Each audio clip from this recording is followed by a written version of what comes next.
नेहरू शिक्षा महाविद्यालय हिंडौन सिटी राजस्थान की ऑनलाइन क्लास में पुनः एक बार सभी प्रशिक्षणार्थियों का हार्दिक स्वागत है। आइए आज हम सब लोग सीखते हैं अधिगम के क्षेत्र में एक प्रमुख अधिगम सिद्धांत जिसे स्किनर का क्रिया प्रसूत अनुबंधन का सिद्धांत कहा जाता है और स्किनर को आधुनिक अधिगम प्रक्रिया का एक प्रमुख मनोवैज्ञानिक माना जाता है। और स्किनर के क्रिया प्रसूत अनुबंधन सिद्धांत के आधार पर सीखने के क्षेत्र में बहुत सारे परिवर्तन या बहुत सारे नए प्रतिमान उभर करके सामने आए, जिसको हम कह सकते हैं अभिक्रमित अनुदेशन का सिद्धांत भी इन्हीं के क्रिया प्रसूत अनुबंधन सिद्धांत पर आधारित है, जो कि आधुनिक प्रशिक्षण मनोविज्ञान का एक प्रमुख उपागम माना जाता है या प्रमुख विचार या अवधारणा के रूप में उसे देखा जाता है। तो आइए हम सब लोग देखते हैं स्किनर महोदय द्वारा प्रतिपादित क्रिया प्रसूत अनुबंधन का सिद्धांत। तो आइए हम सब लोग अध्ययन करते हैं स्किनर का क्रिया प्रसूत अनुबंधन का सिद्धांत।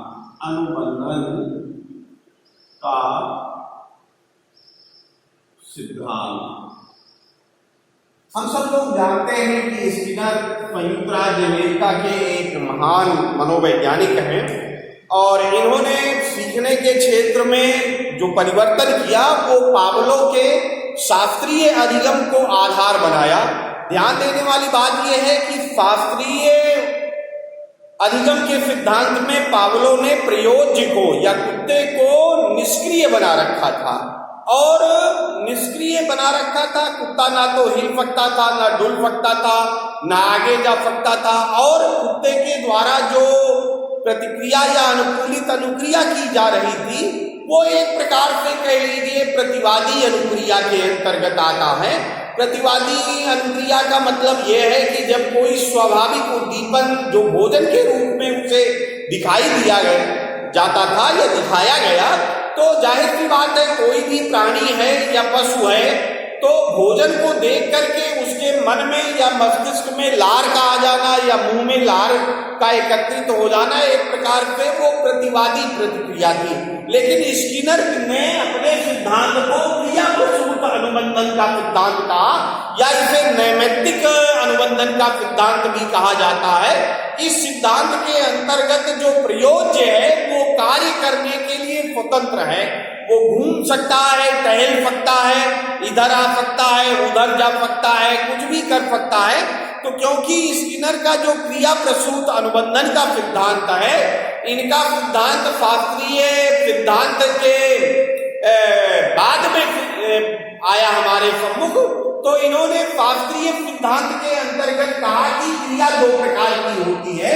एक तो इन्होंने कहा प्रतिवादी प्रतिक्रिया, प्रतिवादी क्रिया और प्रतिवादी क्रिया के अंतर्गत इन्होंने ये बताया कि प्रतिवादी अनुक्रिया, इसे हम कह सकते हैं प्रतिवादी अनुक्रिया। वास्तव में कहें तो ज्यादा बेहतर होगा, हमारी समझ में अच्छे ढंग से आएगा। प्रतिवादी अनुक्रिया, प्रतिवादी अनुक्रिया पावलो के सिद्धांत में कौन कर रहा था? कुत्ता कर रहा था। क्यों कर रहा था? क्योंकि उसके सामने जो भोजन दिखाई दे जा रहा था या दिखाया जा रहा था, भोजन को देख करके कुत्ते के मुंह में जो लार आ रही थी वो लार जो है उसकी प्रतिवादी अनुक्रिया मानी जा सकती है या है। क्यों है? क्योंकि भोजन को लार देख करके आना, वाद और प्रतिवाद जो नियम होता है, तो भोजन क्या है? एक प्रकार से स्वाभाविक उद्दीपन है और लार यहाँ पर जो है वो प्रतिक्रिया के स्वरूप में आ रहा है। तो इसे हम कहा जा सकते हैं कि ये एक अस्पष्ट उद्दीपन है। कैसा उद्दीपन है?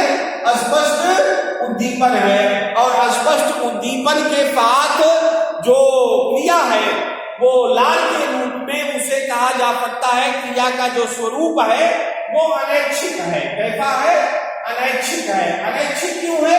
ध्यान देने वाली बात यह है कि भोजन जो अस्पष्ट कह लीजिए उद्दीपन है या स्वाभाविक उद्दीपन है, इस उद्दीपन को देख करके लार का आना एक अनैच्छिक क्रिया है। किसी भी प्राणी अगर वो शरीरधारी है, जीवधारी है, भोजन को देख करके मुंह में लार आ जाना स्वाभाविक है। कभी कभी तो नींबू शब्द का उच्चारण मात्र कर देने पे हमारे मुंह में पानी या लार आ जाता है। हम सड़क पर टहलते हुए मिठाई या भोजन की दुकान के सामने पे गुजरते हैं तो हमारे मुंह में लार का आ जाना स्वाभाविक है। तो इसको स्किनर महोदय के द्वारा कहा गया कि पावलोव का जो सिद्धांत है वो प्रतिवादी अनुक्रिया पर आधारित है और भोजन जो है वहां पर स्पष्ट या स्वाभाविक उद्दीपन है और स्वाभाविक उद्दीपन को देख करके कुत्ते के मुंह में जो लार आ रही है वो लार जो है वो एक प्रकार से अनैच्छिक क्रिया है। और फिर दूसरा इन्होंने कहा अपने सिद्धांत के अंतर्गत क्रिया प्रसूत अनुक्रिया, और क्रिया प्रसूत अनुक्रिया को इन्होंने कहा कि इनके प्रयोज्य में या इनके प्रयोग में जो प्रयोज्य है, इन्होंने अपना जो प्रयोग किया वो एक सफेद चूहे पर किया। किस पर किया? सफेद चूहे पर किया। तो जो सफेद चूहा था उसे इन्होंने विशेष प्रकार का एक बॉक्स निर्मित किया जो साउंड प्रूफ था या कह लीजिए ध्वनि अवरोधी था, और उस साउंड प्रूफ में एक लीवर लगा हुआ था और लीवर पर हाथ पड़ जाने पे प्रयोज्य को भोजन की कुछ गोटियां प्राप्त हो जाती थी या गोलियां प्राप्त हो जाती थी। तो इनका जो बॉक्स था इन्होंने उसे कोई नाम नहीं दिया, लेकिन बाद में इनके शिष्यों ने उसे स्किनर बॉक्स के नाम से संबोधित किया। तो इनके प्रयोज्य में हुआ ये कि इन्होंने जब जो ये सफेद चूहा था उस सफेद चूहे को जब पिंजरे में, जिसको इन्होंने कहा स्किनर बॉक्स बाद में कहा गया, बंद किया, तो जो लीवर था, चूहा जो था, वो ध्यान देने वाली बात यह है कि पावलोव के सिद्धांत की तरह वो निष्क्रिय नहीं था। चूहा टहल सकता था, घूम सकता था, इधर उधर उछल कूद कर सकता था। तो इस प्रक्रिया में जो लीवर था, ध्यान देने वाली बात है, और जहां लीवर को दबाने पर चूहे को भोजन की गोलियां प्राप्त हो जाती थी। और ये जो सफेद चूहा था प्रारंभ में तो ये क्या करता रहा, इधर उधर टहलता रहा, सूंघता रहा, कुतरता रहा बॉक्स को इधर उधर, जो कि चूहे की एक स्वाभाविक अनुक्रिया होती है। ध्यान देने वाली बात यह है कि यहाँ पर जो चूहा है प्रयोज्य है, जिसके ऊपर प्रयोग किया जा रहा है। प्रयोज्य जो है किसी भी अनुक्रिया को करने के लिए स्वतंत्र है, उसके ऊपर कोई कह लीजिए नियंत्रण नहीं स्थापित किया गया है, जैसा शास्त्रीय अनुबंधन सिद्धांत में किया गया था।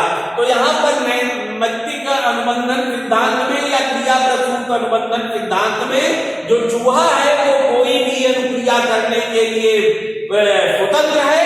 तो क्रिया प्रसूत अनुक्रिया इसको इसलिए कह रहे हैं क्योंकि एकाएक होता क्या है कि चूहे के द्वारा लीवर बॉक्स में इधर उधर उछलते कूदते हुए, सूंघते और उसे दांतों से कुतरते हुए उसका जो हाथ या पैर का कोई भाग जो है वो लीवर पर पड़ जाता है, और लीवर पर पड़ने के उपरांत उसे जो है भोजन प्राप्त हो जाता है या भोजन की गोलियां प्राप्त हो जाती हैं। यहाँ हम उसे भोजन के रूप में ही ले सकते हैं। और स्किनर कहते हैं कि ये जो भोजन प्राप्त हो रहा है ये उसके लिए पुनर्बलन का कार्य करता है। किसका कार्य करता है?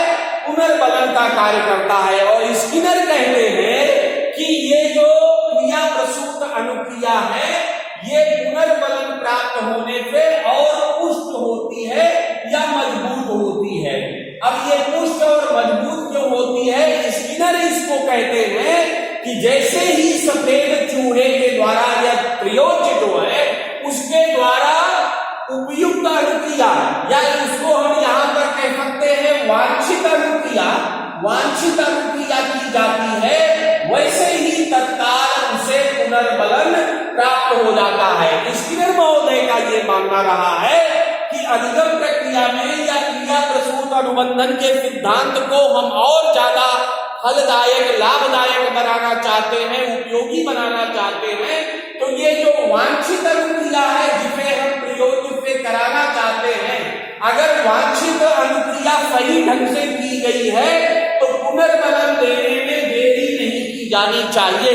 और स्किनर महोदय का तो यहाँ तक मानना है कि पुनर्बलन देने में 3 सेकेंड से अधिक की देरी नहीं होनी चाहिए।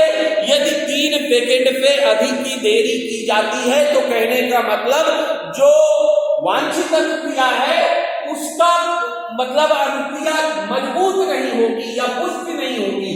यहाँ पर बार बार मैं जो रेखांकित कर रहा हूं इससे तात्पर्य है कि जितना ज्यादा पुनर्बलन दिया जाएगा वांछित अनुक्रिया जो है वो उतनी ही ज्यादा मजबूत या पुष्ट होती चली जाएगी और जो प्रयोज्य है धीरे धीरे सफेद चूहा जो है वो पहचान लेता है कि लीवर कहाँ पर है और उस लीवर को दबा करके वो अनुक्रिया या वांछित अनुक्रिया करना सीख जाता है।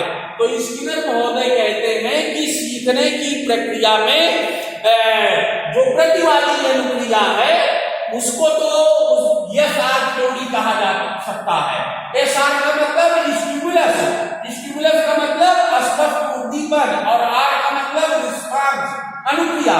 स्किनर ने शास्त्रीय अनुबंधन के सिद्धांत को जिसे हम यस आर थ्योरी कहते हैं आर यस थ्योरी में परिवर्तित कर दिया। आर यस का मतलब पहले रिस्पांस या रिस्पांस का मतलब है अनुक्रिया और फिर उसके बाद स्टिमुलस या उद्दीपन। उद्दीपन जो है वो बाद में दिया जा रहा है, यहाँ पर अनुक्रिया पहले हो रही है, जबकि शास्त्रीय अनुबंधन में स्टिमुलस पहले था अनुक्रिया बाद में थी। तो ध्यान देने वाली बात यह है कि सीखने और सिखाने की प्रक्रिया में जो अनुक्रिया है अगर वो अनुक्रिया हमको उपयोगी या वांछित अनुक्रिया को हम मजबूत करना चाहते हैं, पुष्ट करना चाहते हैं, व्यवहार का अस्थायी अंग बनाना चाहते हैं तो उस वांछित अनुक्रिया को हम पुनर्बलन दे करके या कह लीजिए रीइंफोर्समेंट दे करके उसको मजबूत कर सकते हैं और धीरे धीरे ये जो पुनर्बलन है ये बालक के लिए एक प्रकार से सकारात्मकता होने का या अधिक मजबूत होने का कार्य करता है। और स्किनर का तो मानना था, इन्होंने आगे चल करके जो अपना अभिक्रमित अनुदेशन का सिद्धांत प्रतिपादित किया तो अभिक्रमित अनुदेशन का जो सिद्धांत है वो एक प्रकार से पुनर्बलन की पुनर्स्थापना है कि पुनर्बलन कैसे दिया जाना चाहिए, कितना दिया जाना चाहिए और पुनर्बलन दे करके इन्होंने कबूतर को पिंग पांग नामक खेल खेलना सिखा दिया। इसी तरह से चूहे के ऊपर इन्होंने अन्य प्रयोग किए कि चूहे को एक अंधेरे पिंजरे में बॉक्स में बंद कर दिया जाता था और उसमें बाहर से निकलने के 2 दरवाजे थे या 2 कक्ष थे छोटे छोटे और उसमें इन्होंने ये किया कि जो चूहा था, कबूतर नहीं चूहा था वास्तव में, तो चूहे को पहले तो इन्होंने प्रकाश उत्पन्न किया और प्रकाश उत्पन्न करने के उपरांत इन्होंने बिजली का झटका दिया और बिजली का झटका या प्रकाश देने के उपरांत चूहा जो था वो परेशान होकर के दूसरे कक्ष में या सामने वाले दरवाजे को पार करके चला गया। फिर चूंकि झटका देने के पहले प्रकाश उत्पन्न किया जाता था तो बाद में ये देखा गया कि प्रकाश मात्र उत्पन्न करने से ही चूहा दूसरे कक्ष में जाने लगा। तो कहने का मतलब स्किनर का ये मानना रहा है कि रिस्पांस या अनुक्रिया पहले होनी चाहिए और उद्दीपन जो है वो बाद में स्टिमुलस दिया जाना चाहिए। इनका जो स्टिमुलस है, उद्दीपन है, वो पुनर्बलन के रूप में है। और स्किनर महोदय का मानना रहा है कि सीखने की प्रक्रिया में जो सबसे महत्वपूर्ण कारक है वो है पुनर्बलन। पुनर्बलन को एक प्रकार से विशिष्ट तरीके से हम दे करके और सीखने और सिखाने की जो प्रक्रिया है उसमें गति ला सकते हैं, तेजी ला सकते हैं और यहाँ तक कि बालकों को स्वगति से भी सिखाया जा सकता है। ध्यान देने वाली बात यह है, स्किनर महोदय का ये मानना रहा है कि सीखने की जो प्रक्रिया होनी चाहिए उसमें एक तो इन्होंने जिस पर बल दिया है वो पहला बल दिया है पुनर्बलन पर कि सीखना जो है वो पुनर्बलन पर आधारित है। पुनर्बलन के बारे में स्किनर कहते हैं कि प्रारंभ में तो प्रत्येक सही अनुक्रिया पर पुनर्बलन दिया जा सकता है, लेकिन आगे चल करके ये जो पुनर्बलन है ये सतत रूप से न दिया जा करके आंशिक रूप से दिया जा सकता है। और आंशिक रूप से जब हम इस पुनर्बलन को देते हैं तो आंशिक रूप से दिए जाने पर सीख सीखना जो है वो ज्यादा प्रभावकारी होता है। ध्यान देने वाली बात यह है कि जब सतत रूप से पुनर्बलन देना प्रारंभ कर दिया जाता है तो जो प्रयोज्य होता है या अधिगम करता होता है, सीखने वाला होता है, उसके द्वारा सदैव पुनर्बलन प्राप्त करने का प्रयत्न किया जा सकता है, जिससे सीखने की प्रक्रिया में एक प्रकार से कह लीजिए तो पठार आ सकता है या सीखने की प्रक्रिया थोड़ी सी मंद बढ़ सकती है।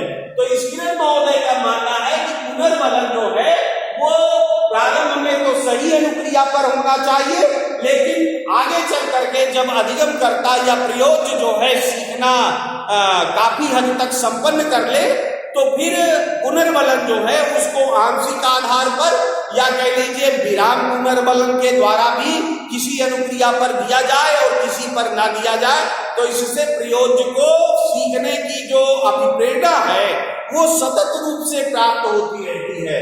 और स्किनर महोदय कहते हैं अभिप्रेरणा जो है ये अधिगम का राजमार्ग है। अभिप्रेरणा क्या है? इनके द्वारा कहा गया कि अधिगम का राजमार्ग है।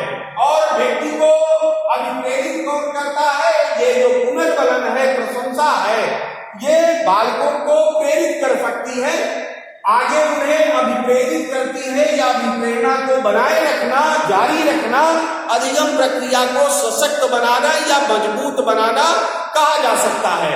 और स्किनर महोदय के द्वारा कहा जाता है कि पुनर्बलन की एक अनुसूची बना लेनी चाहिए। पुनर्बलन अनुसूची बना लेनी चाहिए और ये पुनर्बलन अनुसूची इस तरह से बना लेनी चाहिए कि एक अनुक्रिया के बाद पुनर्बलन दिया जाएगा या दो अनुक्रिया के बाद दिया जाएगा, एक विराम या समय को और एक अविराम ढंग से कैसे दिया जाएगा। तो इसके बारे में स्किनर महोदय का मानना है कि सीखने की प्रक्रिया के बारे में एक पुनर्बलन अनुसूची होनी चाहिए, जिसके आधार पर आगे इन्होंने अपने अभिक्रमित अनुदेशन का सिद्धांत तैयार किया। और अभिक्रमित अनुदेशन का सिद्धांत इन्होंने इस तरह से तैयार किया कि समस्त विषय वस्तु को छोटे छोटे पदों में विभक्त किया और वो पद जो थे एक दूसरे से श्रृंखलाबद्ध तरीके से संबंधित थे और संबंधित होने पर जब एक पद सीख लिया जाता है और पुनर्बलन प्राप्त होता है तो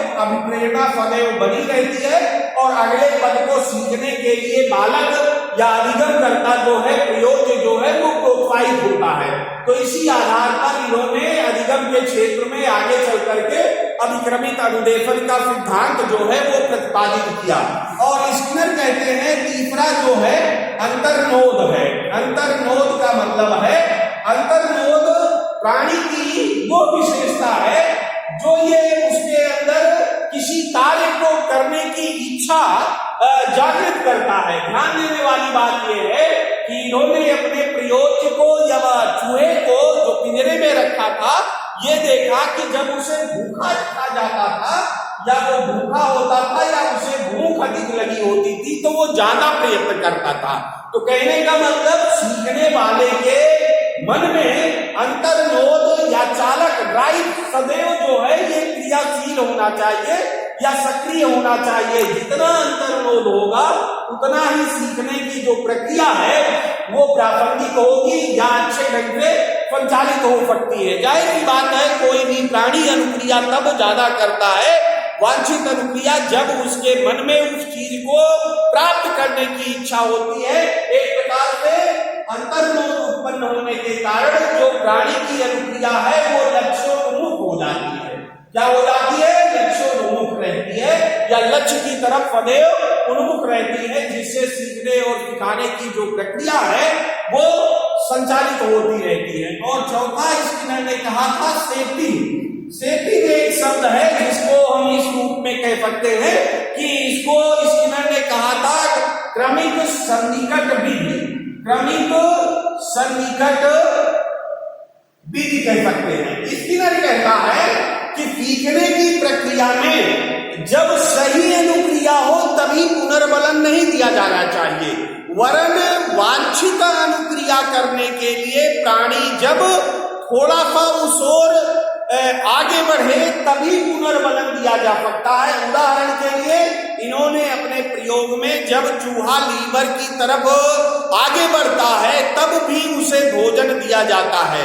कहने का मतलब ये है सीखने की प्रक्रिया में जैसे इन्होंने कबूतरों को जो पिंग पांग खेल सिखाया उसके अंतर्गत ये आवश्यक नहीं है कि जब सही अनुक्रिया हो तभी हमें पुनर्बलन देना चाहिए, वरन पुनर्बलन तब भी दे दिया जाना चाहिए जब सही अनुक्रिया की तरफ क्रमिक सन्निकट विधि या उसके आसपास कोई बालक दिखाई देता हो। उदाहरण के लिए इसका हम प्रयोग प्राथमिक कक्षाओं में कैसे करते हैं, कोई बालक वर्णमाला के अक्षरों को सीख रहा है लिखना और वो अक्षरों को सही ढंग से नहीं लिख पाता है, लेकिन थोड़ा सा भी वो सही लिखता है तो हम ताली बजा करके उसका स्वागत करते हैं, उसकी प्रशंसा करते हैं और ये प्रशंसा या ताली बजा करके उसका स्वागत करना उसको सीखने की प्रक्रिया को या वांछित अनुक्रिया को बढ़ा देता है। दूसरा उदाहरण देखिए, कोई बालक खड़े होकर के चलने का अभ्यास या उपक्रम कर रहा है, अभी वो चलना सीख नहीं पाया है, लेकिन चलना नहीं सीख पाया है फिर भी माँ के द्वारा, पिता के द्वारा, भाई बहन के द्वारा खड़े होने पर भी ताली बजा करके उसका स्वागत किया जाता है, शाबाशी दी जाती है, पुनर्बलन दिया जाता है। तो जो खड़ा होकर के उसे चलना है ये क्रमिक सन्निकट विधि का उदाहरण है। फिर बालक एक कदम बढ़ाता है तो और पुनर्बलन दिया जाता है, फिर जैसे जैसे वो थोड़ा सा सीखता है या आगे की तरफ बढ़ता जाता है तो उस बालक को उसी अनुपात में और पुनर्बलन प्रदान किया जाता है। तो स्किनर महोदय का मानना रहा है कि वास्तव में अधिगम जो है वो पुनर्बलन की क्रमिक व्यवस्था है। कैसे पुनर्बलन दिया जाएगा, किस प्रकार दिया जाएगा, इसके द्वारा नैमित्तिक अनुबंधन सिद्धांत को मजबूत या पुष्ट किया जा सकता है और कहा जा सकता है कि इनका जो सिद्धांत है जिसे हम क्या कहते हैं आर्य स्टोरी के रूप में प्रतिपादित किया, और पहले जो सिद्धांत था पावलोव का वो यस आर थ्योरी के रूप में था। स्किनर का मानना है कि अनुक्रिया महत्वपूर्ण है और एक बार बालक के द्वारा जब अनुक्रिया प्रारंभ कर दी गई तो निश्चित रूप से अगर उसको हम पुनर्बलित करते हैं, पुनर्बलन प्रदान करते हैं तो निश्चित रूप से ये अनुक्रिया धीरे धीरे पुष्ट होती जाएगी, मजबूत होती जाएगी और सीखने की जो प्रक्रिया है वो आगे बढ़ती चली जाएगी। स्किनर महोदय के द्वारा कहा गया है कि पुनर्बलन जो है वो सकारात्मक भी होता है और नकारात्मक भी होता है। आगे अपने प्रयोग में इन्होंने कहा कि नकारात्मक पुनर्बलन दिए जाने पर प्राणी जो है किसी अनुक्रिया को अपने व्यवहार से विलोपित कर देता है या हटा देता है। तो वास्तव में स्किनर महोदय ने पुनर्बलन के अंतर्गत सकारात्मक पुनर्बलन और नकारात्मक पुनर्बलन दोनों की उपयोगिता के ऊपर विचार किया है और कहा है कि पुनर्बलन की उपयुक्त व्यवस्था करके अधिगम प्रक्रिया को आगे बढ़ाया जा सकता है। तो इनके सिद्धांत का सीखने और सिखाने के क्षेत्र में व्यापक रूप से प्रयोग किया जाता है और हम अब देखते हैं कि शिक्षा मनोविज्ञान में या सीखने सिखाने की प्रक्रिया में स्किनर महोदय का जो सिद्धांत है जिसे हम क्रिया प्रसूत अनुबंधन का सिद्धांत या नैमित्तिक अनुसंधान अधिगम का कहते हैं, ये किस प्रकार से उपयोगी है। ध्यान देने वाली बात यह है कि इनके द्वारा जो कहा गया है कि अनुक्रिया सबसे ज्यादा महत्वपूर्ण है और अनुक्रिया महत्वपूर्ण होने के कारण क्रियाविधि पर या अभ्यास पर इनके द्वारा बल दिया जाता है। और आज के आधुनिक संदर्भ में हम क्या कहते हैं, सीखना वही सार्थक है, प्रासंगिक है जो अभ्यास के द्वारा होता है। तो कहने का मतलब अनुक्रिया का मतलब ही है कि अभ्यास, कार्य किया जाना, लर्निंग बाय डूइंग एक तरह से स्किनर महोदय के द्वारा प्रतिपादित किया गया है। और दूसरी बात स्किनर महोदय के द्वारा कही जा रही है पुनर्बलन की क्रमिक व्यवस्था। पुनर्बलन किस तरह से प्रदान किया जाता है, कैसे दिया जाना चाहिए, कब दिया जाना चाहिए, कितना दिया जाना चाहिए। उदाहरण के लिए स्किनर महोदय के अनुसार यदि तीव्र बुद्धि का बालक है, प्रतिभाशाली बालक है, तो उसे प्रत्येक सही अनुक्रिया पर पुनर्बलन नहीं दिया जाना चाहिए, लेकिन औसत विद्यार्थी है तो हो सकता है कभी दिया जाए कभी ना दिया जाए, लेकिन यदि औसत में निम्न स्तर का विद्यार्थी है तो उसे पुनर्बलन सतत रूप से दिया जा सकता है। तो कहने का मतलब पुनर्बलन के बारे में इन्होंने कहा है सतत भी हो सकता है, आंशिक भी हो सकता है, इसके अलावा विराम या अविराम भी हो सकता है। तो पुनर्बलन के बारे में इन्होंने एक व्यवस्था स्थापित की है कि किस प्रकार से पुनर्बलन दिया जाना चाहिए। और इसके पश्चात स्किनर महोदय के द्वारा कहा जा रहा है कि सीखने की जो प्रक्रिया है उसमें एक अनुक्रम स्थापित होना चाहिए। अनुक्रम का मतलब सीखने की एक क्रम या व्यवस्था स्थापित होनी चाहिए, एक के बाद दूसरा कार्य, एक के बाद दूसरा कार्य। क्योंकि ये कहते हैं किसी भी नियम या सिद्धांत को हमें छोटे छोटे टुकड़ों में क्या कर लेना चाहिए, विभाजित कर लेना चाहिए, जिसको इन्होंने अपने अभिक्रमित अनुदेशन के सिद्धांत के अंतर्गत लघु पदों का सिद्धांत कहा है। तो कहने का मतलब सीखने की प्रक्रिया में अनुक्रियाएं छोटी छोटी रखनी चाहिए या वांछित अनुक्रिया का स्वरूप छोटा रखना चाहिए। और इसके पश्चात ये कहते हैं सीखने में जो सबसे ज्यादा महत्वपूर्ण है वो है अभिप्रेरणा। कोई भी प्रयोज्य या प्राणी या अधिगम करता जितना ज्यादा समझ लीजिए अभिप्रेरित होगा उतना ही वो सीखेगा। अभिप्रेरणा अगर मजबूत है तो लक्ष्य प्राप्त करने की दिशा में प्राणी या प्रयोज्य या अधिगम करता आगे बढ़ेगा, और अभिप्रेरणा जहां समाप्त हो जाएगी वहीं पर वो रुक जाएगा। तो कहा जा सकता है अभिप्रेरणा के बारे में इन्होंने अपने क्रिया प्रसूत अनुबंधन सिद्धांत में महत्वपूर्ण प्रभाव डाला है। और फिर इन्होंने अंतर नोद के ऊपर इन्होंने विशेष बल दिया है। अंतर नोद एक प्रकार की भूख है, इच्छा है, या प्राणी के अंदर लक्ष्य को प्राप्त करने की अभिलाषा है, और ये कुछ कारकों से बढ़ती है और कुछ कारकों से कम होती है। उदाहरण के लिए इन्होंने कहा कि भूख लगने पर प्रयोज्य जो था, चूहा जो था, वो ज्यादा प्रयत्न करता है या भूख को शांत करने का ज्यादा प्रयत्न करता है। तो सीखने की प्रक्रिया में अधिगमकर्ता की भूख जितनी अंतर्नोद होगी, ड्राइव जितना ज्यादा प्रबल होगा, सीखने की प्रक्रिया उसी अनुपात में संपन्न होगी। तो कहने का मतलब स्किनर महोदय के अधिगम के सिद्धांत का वर्तमान समय में सीखने और सिखाने की प्रक्रिया में व्यापक रूप से प्रयोग किया जा रहा है। और अभिक्रमित अनुदेशन के सिद्धांत का उपयोग करके तो इन्होंने शिक्षण मशीन का आविष्कार कर दिया, और शिक्षण मशीन में क्या हो गया कि शिक्षक का स्थान ही गौण हो गया, या शिक्षक के न रहने पर भी अधिगम की प्रक्रिया जो है वो संपन्न हो सकती है। कैसे हो सकती है? संपूर्ण विषय को छोटे छोटे पदों में विभक्त किया जा सकता है। प्रत्येक पद जो है दूसरे पद से एक तरह से संयुक्त या किसी न किसी क्रम से बना हुआ होता है। प्रत्येक सही अनुक्रिया पर बालक को जब पुनर्बलन प्राप्त होता है तो अगली अनुक्रिया करने पर बालक जो है वो और प्रयास करता है, इससे उसकी अभिप्रेरणा जागृत होती है और उसके सीखने की जो अंतर्नोद या भूख है, अभिलाषा है, वो बढ़ती रहती है और सीखने की प्रक्रिया जो है वो सतत रूप से संचालित होती रहती है। तो एक प्रकार से कहा जा सकता है स्किनर महोदय का जो क्रिया प्रसूत अनुबंधन का सिद्धांत है ये सीखने के क्षेत्र में एक क्रांतिकारी कदम माना जा सकता है। और स्किनर का जो सिद्धांत है उसने न केवल शिक्षा मनोविज्ञान को प्रभावित किया वरन शिक्षा तकनीकी को भी प्रभावित किया, और अभिक्रमित अनुदेशन का सिद्धांत शिक्षा तकनीकी के क्षेत्र में एक प्रमुख उपागम माना जाता है। और इतने वर्ष बीत जाने के पश्चात भी विश्व के सभी देशों में अभिक्रमित अनुदेशन के सिद्धांत के द्वारा जो एक प्रकार से कह सकते हैं क्रिया प्रसूत अनुबंधन सिद्धांत पर ही आधारित है का प्रयोग सारे संसार में किया जा रहा है।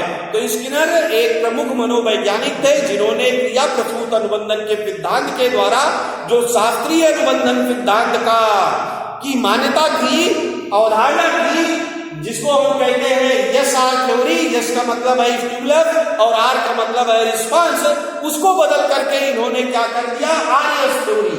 आरएस थ्योरी का मतलब है रिस्पांस पहले होना चाहिए और पुनर्बलन बाद में दिया जाना चाहिए। यदि रिस्पांस सही है, अनुक्रिया सही है, तभी पुनर्बलन दिया जाना चाहिए, अन्यथा पुनर्बलन देने का कोई औचित्य नहीं है। और स्किनर महोदय ने अपने अधिगम सिद्धांत के द्वारा ये अवधारणा पूरे विश्व में स्थापित कर दी कि सीखने और सिखाने की प्रक्रिया जो है उसमें अभिप्रेरणा और पुनर्बलन का बहुत महत्व है, और इसके द्वारा सीखने और सिखाने की प्रक्रिया को बड़ा सरल और कह लीजिए बड़ा ही प्रासंगिक बनाने का कार्य इनके द्वारा किया गया है। तो इसी प्रकार पे आगे भी हम सब लोग अध्ययन करते रहेंगे। धन्यवाद।